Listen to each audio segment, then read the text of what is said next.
Welcome back to FryMinis. I'm Eric, and today in our continuing coverage of Van Richten's Guide to Ravenloft, we're going to take a look at backgrounds. So yeah, backgrounds, a fundamental piece of your character's history. What did they do before they became an adventurer? There's some really cool options in here, so let's jump right in. So one thing that this book does that's really interesting here is it provides alternative background features for existing backgrounds. So you know how each background gets that one special kind of ability almost, like how the wanderer can forage for food. These are alternatives to those, and I think that is a really cool thing. I don't think we've ever seen that before, but either way, let's take a look. Inheritor. You are the clear inheritor of a famed legacy. You've inherited a token from your predecessor, something that marks you as their inheritor, such as a signet ring, signature piece of clothing, or notable weapon. Additionally, anytime you reveal your legacy, you swiftly learn the local opinion of your predecessor. If locals have never heard of your predecessor, nothing changes. If they have, rumors of your connection spread swiftly, and many locals consider you either a hero or a threat. Heroes are welcomed and might easily gain an audience with local leaders. Threats are encouraged to leave before they invite danger. I think that's awesome. I think that's a really cool, very flexible alternative. It's pretty common to see a character that's somebody's great-grandson or granddaughter or whatever, and this, I think, works perfect. The mists whisper to you and guide you through their mysterious eddies. You immediately know if an object you're touching is a mist token. You recognize where the talisman originates from if you have been to its domain of origin. So this is one that's going to be very specific to your campaign and to the setting, and if you're even worried about traveling between domains of dread. This is one that will either be crucially important or completely useless. Spirit medium. After a fateful experience, you believe you've aligned with spirits and can serve as a conduit for their insights and goals. You have advantage on any arcana or religion check you make to remember or research information about spirits and the afterlife. Additionally, you begin your adventuring career with a custom-made device for communing with otherworldly forces. Perhaps a spirit board, a Taroka deck, automatic writing planchette, dowsing rods, a cup for tea leaves, or a device of your own design. Add your proficiency bonus to any ability check you make using this type of divining tool. That's great. Advantage on 2 skill checks with 2 very relevant topics are really cool. I think I think that'll finally give a way for clerics to have a half decent chance at passing a religion check. This next one, I think, is a little too real for all of us right now. Trauma survivor.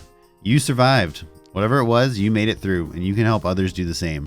People view you as an expert on the traumatic situation you faced, be it a specific sort of violence, illness, or otherwise. You are aware of non-magical recovery techniques, common resources, and misinformation. You know how to speak to sympathetic doctors, clergy, and local leaders, and can convince them to shelter one person other than yourself at a modest lifestyle for up to 1 month. Another one that I think will fit with a ton of characters. Lots of people have their character surviving some terrible thing, and then they become an adventurer. So I think that's a great fit. And our last alternative background feature, Traveler. You come from somewhere else, a place others couldn't begin to understand. Perhaps your home is a unique corner in the land of the mists or another world entirely. In any case, you and other travelers have shared experiences. You can find a place to hide, rest, or recuperate among sympathetic trading caravans, itinerant families, or displaced groups, so long as you don't present yourself as a danger. Such groups will hide you from the law or anyone searching for you, though they won't risk their lives for you. Additionally, you can tell whether an object you can see and touch is from your homeland with near perfect accuracy. I think that's a really fun one too. I think these are all excellent. This your I mean, like it says on the can there, you're a traveler. So you've been around, you're exploring. You might not have a home, a traditional home. You're just out in the world experiencing it. Very cool. We also have a call out here for a new thing called generational background features. You can use background features to connect characters between campaigns. Characters who have previously adventured in Ravenloft, such as those from a previous Curse of Strahd campaign, make good candidates for being your new character's mentor or relative. Alternatively, the deed of your character in the past adventures might have impacted your new character, throwing them into action or danger. Whatever details you and your DM decide upon, such connections can forge the continuing legend of a whole family of heroes. If you're interested in exploring this, the Inheritor background feature provides a token that might be passed on from a previous character. Perhaps it's a signature tool, a journal, or a dormant or misplaced magic item. Work with your DM to detail the inheritance and how it can factor into future adventures. Awesome. I think the kind of meta thread between your characters is great. I do it with a ton of mine. I like to do it between entire campaigns. I like to have characters from past adventures show up as NPCs when it makes sense. So I'm 100% on board with this. And so these games we're talking about here in Ravenloft are generally horror-themed games, right? So we have a whole set of new horror character traits. Let's take a look. Characters in a horror-focused campaign might have distinct motivations and characteristics. Use the following tables to supplement your background's suggested characteristics or to inspire those of your own design. Cool. Okay, so first we have our horror character personality trait, and this is a D12 table. I had an encounter that I believe gives me a special affinity with a supernatural creature or event. A signature piece of clothing or distinct weapon serves as an emblem of who I am. I never accept that I'm out of my depth. I must know the answer to every secret. No door remains unopened in my presence. I let people underestimate me, revealing my full competency only to those close to me. I compulsively seek to collect trophies of my travels and victories. It doesn't matter if the whole world's against me, I'll always do what I think is right. I have morbid interests and a macabre aesthetic. I have a personal ritual, mantra, or relaxation method I use to deal with stress. Nothing is more important than life, and I never leave anyone in danger. I'm quick to jump to extreme solutions. Why risk a lesser option not working? I'm easily startled, but I'm not a coward. I'm telling you, I love this book. I love so much about everything here. Those are all awesome and give a good way to jumpstart you being tied to a horror-themed campaign. Next, we have horror character ideals, another D12 table. Adrenaline. I've experienced such strangeness that now I feel alive only in extreme situations. Balance. I strive to counter the deeds of someone for whom I feel responsible. Bound. I've wronged someone and must work their will to avoid their curse. Escape. I believe there is something beyond the world I know and I need to find it. Legacy. I must do something great so that I'm remembered and my time is running out. Misdirection. I work vigorously to keep others from realizing my flaws or misdeeds. Obsession. I've lived this way for so long that I can't imagine another way. Obligation. I owe it to my people, faith, family, or teacher to continue a vaunted legacy. Promise. My life is no longer my own. I must fulfill the dream of someone who's gone. Revelation. I need to know what lies beyond the mysteries of death, the world, or the mists. Sanctuary. I know the forces that work in the world and I strive to create islands apart from them. Truth. I care about the truth above all else, even if it doesn't benefit anyone. So those are all, why is your character out in the world? Why are they doing what they're doing? And I think these are all great motivations. Another D12 with the horror character bonds table. I desperately need to get back to someone or someplace, but I lost them in the mists. Everything I do is in the service of a powerful master, one I must keep a secret from everyone. I owe much to my vanished mentor. I seek to continue their work even as I search to find them. I've seen great darkness and I'm committed to being a light against it, the light of all lights. Someone I love has become a monster, murderer, or other threat. It's up to me to redeem them. The world has been convinced of a terrible lie. It's up to me to reveal the truth. I deeply miss someone and am quick to adopt people who remind me of them. A great evil dwells within me. I will fight against it and the world's other evils for as long as I can. I'm desperately seeking a cure to an affliction or a curse, either for someone close to me, for myself. Spirits are drawn to me. I do all I can to help them find peace. I use my cunning mind to solve mysteries and find justice for those who've been wronged. I lost someone I care about, but I still see them in guilty visions, recurring dreams, or as a spirit. Y'all, I think we found a typo. I'm desperately seeking a cure to an affliction or a curse, either for someone close to me, for myself. I think that's supposed to be or for myself. This book's unreadable. Throw it out. But that one is, I'm holding a monster inside. We all know which drow rogue is going to pick that up. And our last D12 table with horror character flaws. I believe doom follows me and that anyone who gets close to me will face a tragic end. I'm convinced something is after me, appearing in mirrors, dreams, and places where no one could. I'm especially superstitious and live life seeking to avoid bad luck, wicked spirits, or the mists. I've done unspeakable evil and will do anything to prevent others from finding out. I am exceptionally credulous and believe any story or legend immediately. I'm a skeptic and don't believe in the power of rituals, religions, superstitions, or spirits. I know my future is written and that anything I do will lead to a prophesized end. I need to find the best in everyone and everything, even when that means denying obvious malice. I've seen the evil of a type of place like forests, cities, or graveyards and resist going there.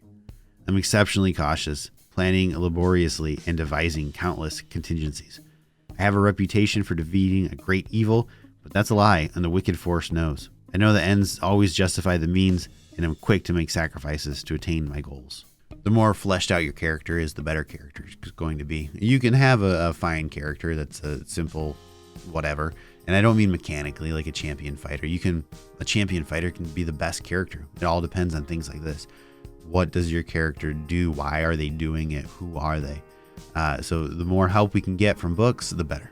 Included in the book, we have 2 backgrounds. One is a complete reprint from Curse of Strahd, the haunted one. So we'll skip over that one for now. And this is interesting because I believe there was a variant of another background called the Investigator, but this one appears to be fully fleshed out as a standalone background. So let's take a look. You relentlessly seek the truth. Perhaps you're motivated by belief in the law and a sense of universal justice, or maybe that very law has failed you and you seek to make things right. You could have witnessed something remarkable or terrible, and now you must know more about this hidden truth. Or maybe you're a detective for hire, uncovering secrets for well-paying clients. Whether the mysteries you're embroiled in are local crimes or realm-spanning conspiracies, you're driven by a personal need to hunt down even the most elusive clues and reveal what others would keep hidden in the shadows. Very flexible. I like that. You can be a good old Sherlock Holmes, or you can be really kind of like a monster hunter with this. So we gain skill proficiencies. Choose 2 from among insight, investigation, or perception. Tool proficiencies, disguise kit and thieves tools. Equipment, a magnifying glass, evidence from a past case, a set of common clothes, and 10 gold pieces. Yeah, all of those are right in alignment. And remember, of course, you can always just swap those out if something you don't need. Like if you're a rogue, you don't need the thieves tools, swap it out with a different tool. So what is the driving force behind an investigator? A mystery case. Your first case influenced the type of mysteries you're interested in. Why was this case so impactful, personal, or traumatic? Whom did it affect besides you? Why and how did you get involved? Was it solved? How did you set out on the path to investigating other mysteries? Roll on or choose details from the first case table to develop the mystery that started your career as an investigator. I really like how they're keeping this open, keeping it flexible. First case table is a D8 table. A friend was wrongfully accused of murder. You track down the actual killer, proving your friend's innocence and starting your career as a detective. You're told you went missing for weeks, but when you were found, you had no memory of being gone. Now you search to discover what happened to you. You helped a spirit find peace by finding its missing corpse. Ever since, other spectral clients have sought you out to help them find rest. You've revealed that the monster terrorizing your homes were illusions created by a cruel mage. The magic user escaped, but you've continued to uncover magical hoaxes. You were wrongfully accused and convicted of a crime. You managed to escape and seek to help others avoid the experience you suffered, even while still being pursued by the law. You survived the destructive use of a magic device that wiped out your home. Members of a secret organization found you. You now work with them, tracking down dangerous supernatural phenomena and preventing them from doing harm. You found evidence of a conspiracy underpinning society. You tried to expose this mysterious cabal, but no one believed you. You're still trying to prove what you know is true. You got a job with an agency that investigates crimes the local law enforcement can't solve. You often wonder which you value more, the truth or your pay. Tons of ideas spinning up. Let's burn through this. Now, your actual feature. You're experienced at gaining access to people and places to get the information you need. Through a combination of fast talking, determination, and official-looking documentation, you can gain access to a place or an individual related to a crime you're investigating.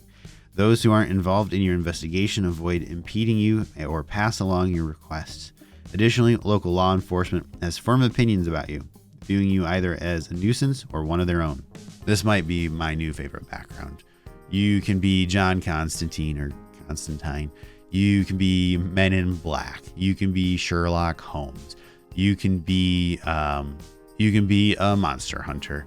You can be a secret organization. You can be fighting a secret organization. Anything here makes sense. It's so varied. I like the proficiencies you get along with it. This is great. And our last piece for background, horror trinkets. Sinister deeds and festering evils take many forms, sometimes as stories and sometimes as physical scars. All manner of talismans, mementos, criminal evidence, mysterious devices, cursed relics, and physical impossibilities might embody just such scars, summaries of terrors in material form. Before you finish making a character, roll once on the horror trinkets table for a unique object your character has with them at the start of their adventuring career. These trinkets hint towards various horrific tales and might lead to dreadful revelations or be nothing more than grim keepsakes. At the DM's discretion, any of these trinkets might also be a mist talisman, a focal item that can lead the bearer through the mists to a particular domain of dread. Okay, so the horror trinkets table is a D100 list, so I'm not going to run through all of them, but let's do a few callouts. The necklace of a sibling who died on the day you were born. A lantern with a black candle that never runs out and burns with a green flame. A teacup from a child's tea set stained with blood.